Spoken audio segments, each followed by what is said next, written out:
Sir, ಈಗ cinema ಇಂಡಸ್ಟ್ರಿಗೆ ಬರ್ಬೇಕಂದ್ರೆ ಒಂದಿಷ್ಟು ಕನಸುಗಳಿರುತ್ತೆ. ಇವತ್ತು ತೆರೆ ಮೇಲೆ ನಿಮ್ಮನ್ನು ನೀವು ನೋಡ್ಕೊಂಡಾಗ ಫಸ್ಟ್ ಹೇಗೆ ಸರ್, ಮೊದಲನೇದಾಗಿ ತುಂಬಾ ಖುಷಿ ಆಯಿತು. ಎಲ್ಲಾನು ಮಾಡಿದ್ವಿ, ನಮ್ಮ ಪ್ರಯತ್ನ ಎಲ್ಲಾನು ಪಟ್ಟಿದ್ವಿ. ವರ್ಡ್ ಆಫ್ ಮೌತ್ ರಿಪೋರ್ಟ್ಗೆ ವೆಯ್ಟ್ ಮಾಡ್ತಾ ಇದ್ರಿ. ದೇವ್ರ ದಯೆಯಿಂದ ಸ್ಟಾರ್ಟಿಂಗಿಂದನೂ ಕ್ಲಾಪ್ಸು, ಆ ಶಿಲೆಗಳು ಕೆಳಗಡೆಯಿಂದ ನಮ್ಗೆ ಅಲ್ಲಿ ಮೇಲೆವರೆಗೂ ಅಷ್ಟು ಕೇಳಿಸ್ತಾ ಇತ್ತು. ಸೊ ಫುಲ್ ಖುಷಿ ಆಯಿತು ಸರ್. ಅದೊಂದಕ್ಕೆ ಕಾಯ್ತಾ ಇದೆ ಇಷ್ಟು ದಿನನೂ. ವರ್ಡ್ ಆಫ್ ಮೌತು ಜನಕ್ಕೆ ಇಷ್ಟ ಆಗಬೇಕು, ಅದಾದ್ಮೇಲೆ ಹೋಗ್ಬೇಕು, ಪಾಸಿಟಿವ್ ರೆಸ್ಪಾನ್ಸ್ ಬರಬೇಕು ಅಂತ.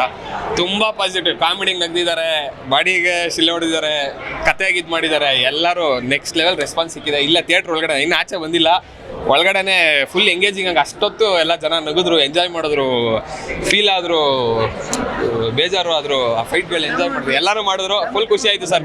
ಇದು ಒಂದೇ ನನಗೆ, ಎಲ್ಲನೂ ನಾವು ಮಾಡಿದ್ವಿ. ವರ್ಡ್ ಆಫ್ ಮೌತು ಪಾಸಿಟಿವ್ ರಿಪೋರ್ಟ್ ಬೇಕು, ಅದೊಂದೇ ಮೇಯ್ನು ಅಂತೆಲ್ಲ ವೆಯ್ಟ್ ಮಾಡಿದ್ವಿ. ದೇವ್ರ ದಯೆಯಿಂದ ಅದೆಲ್ಲ ಆಗಿದೆ. ಜನ ಎಲ್ಲರಿಗೂ ಇದನ್ನ ಸ್ಪ್ರೆಡ್ ಮಾಡಿ ಎಲ್ಲರಿಗೂ ಹೇಳಿ ಸರ್. ತುಂಬ ಖುಷಿ ಆಯಿತು ಸರ್. ಈಗ ಒಂದು ಸಿನಿಮಾನ ಎಂಟರ್ಟೈನ್ಮೆಂಟ್ ಮಾತ್ರ ಅಲ್ಲ, ಒಂದು ಮೆಸೇಜ್ ಇದೆ ಅನ್ನೋದು ಹೌದು ಸರ್. ಆಡಿಯನ್ಸ್ ಹೇಳ್ತಾ ಇರೋದು ಅದೇ ಹೇಗೆ? ಆ ಮೆಸೇಜ್ಗೆ ಬಂದಿದ್ದ ಚಪ್ಪಾಳೆ ತುಂಬಾ ಖುಷಿ ಆಯಿತು.